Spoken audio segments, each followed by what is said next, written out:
প্রচুর জায়গায় অ্যাড দেখি, এত সব জায়গাতে এখন চলছে বশীকরণ।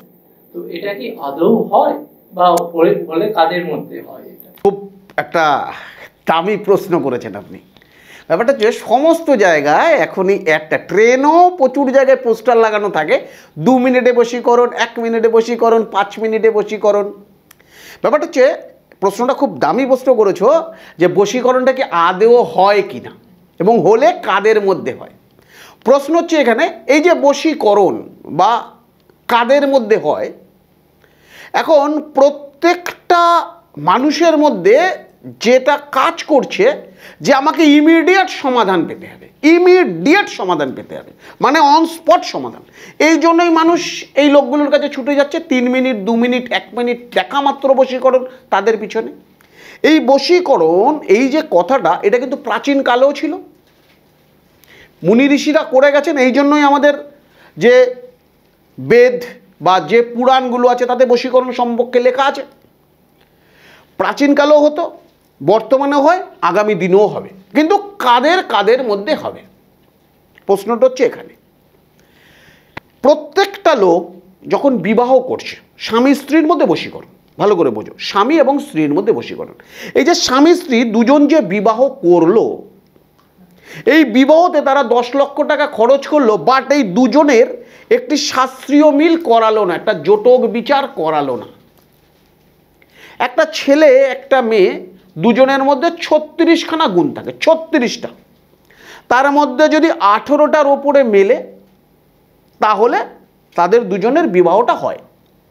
এবার মানুষ কি করছে, মেয়ের বাড়ি, আমার কৃষ্ণনগরে বহু ক্লায়েন্ট আছে, মেয়েটাকে ছেলেটা দেখছে সরকারি কাজ করছে, নেভিতে কাজ করছে, ছেলেটা আর্মিতে কাজ করছে, মেয়ের মা তড়িঘড়ি করে ছেলেটাকে বিয়ে দিয়ে দিল মেয়েটাকে, কেন সরকারি জামাই পেয়েছি। আরে সরকারি জামাই আর তোমার মেয়ে, পয়সাটা তো ফ্যাক্টর না, ফ্যাক্টর হচ্ছে জীবনে সুখে থাকতে হবে। স্বামী স্ত্রী দুজনে একে অপরের পরিপূরক, তাই তো? এবার এই জায়গাটা তো ঠিক থাকতে হবে, পয়সা তো সারা জীবন থাকবে না, দুজন দুজনের মধ্যে যদি মেলবন্ধন না থাকে তাহলে কিসের স্বামী স্ত্রী? এই জায়গাটা বশীকরণ কিন্তু কোনোদিনই করা যাবে না, কারণ তার জন্মছকে দেখা যাচ্ছে, এই যে জন্মছকে আমাদের যে 36টা ভাব, মানে 36টা যে জায়গা মিলের, ধরুন জনিকুট, আমি একটা সিম্পল যাই, একটা জনিকুট দিয়ে যাই, একটা জনিকুট, জনিকুটে দেখা যাচ্ছে মেয়েটার জনি হচ্ছে হস্তি জনি, হস্তি মানে হাতি, ছেলেটার জনি হচ্ছে ইঁদুর জনি, বোঝা গেল? এইবার একটা ইঁদুর একটা হাতিকে নিয়ে কি স্যাটিসফ্যাকশন হবে কোনোদিন? কোনোদিন হয়? হবে না। তাহলে এরা যখন বিয়ে করলো, এই যে মানুষের মধ্যে উদ্দীপনা, সেক্স, এটা তো ভগবান প্রদত্ত। রামের যা থাকবে আমার তো থাকবে না, শ্যামের যা থাকবে আমার তা নাও থাকতে পারে, এটা তো ভগবান প্রদত্ত।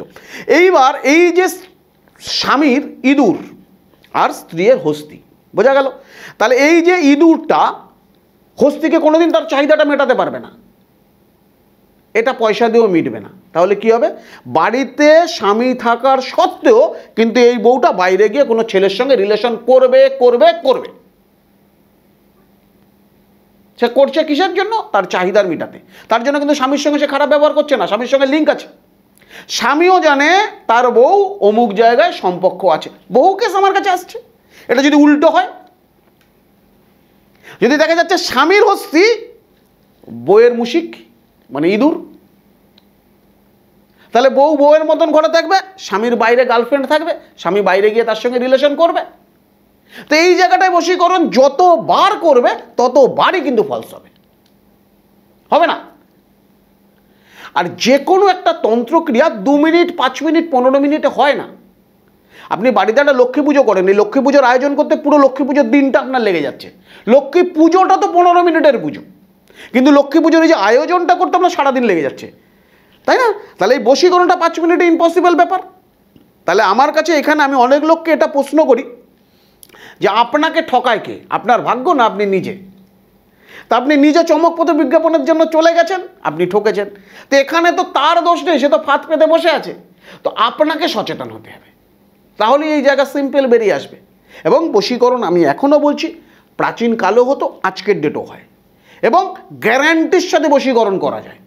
কিন্তু সেটাকে দেখতে হবে। আসলেই যে সবার হবে এর কোনো ব্যাপার নেই, আগে তার গোড়ায় যেতে হবে, কোথা থেকে এই জিনিসটা হচ্ছে, কেন এই দুজনের মধ্যে মিলটা হচ্ছে না, কেন হচ্ছে না, তার তো একটা কারণ থাকবে। স্বামী স্ত্রী দুজন বিয়ে করেছে, দুজনের মধ্যে মিলটা নেই, তার নিশ্চয়ই একটা কারণ আছে, সে কারণটাকে আগে খুঁজে বের করতে হবে।